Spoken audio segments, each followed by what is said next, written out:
গল্প ৩ আদম আলাইহিসসালামের সৃষ্টি। আল্লাহ যখন পৃথিবীতে মানুষ সৃষ্টি করার সিদ্ধান্ত নিলেন, তখন ফেরেশতারা অবাক হয়ে জিজ্ঞেস করলেন, হে আল্লাহ, আপনি কি এমন এক সৃষ্টি বানাবেন যারা পৃথিবীতে ঝগড়া ও রক্তপাত করবে? তখন আল্লাহ বললেন, আমি এমন কিছু জানি যা তোমরা জানো না। এরপর আল্লাহ মাটির তৈরি এক আকৃতি সৃষ্টি করলেন। দীর্ঘ সময় পর আল্লাহ সেই দেহে প্রাণ দান করলেন।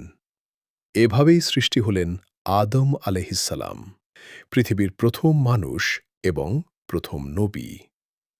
তারপর আল্লাহ ফেরেশতাদের আদেশ দিলেন আদম আলাইহিসসালামকে সম্মান জানাতে।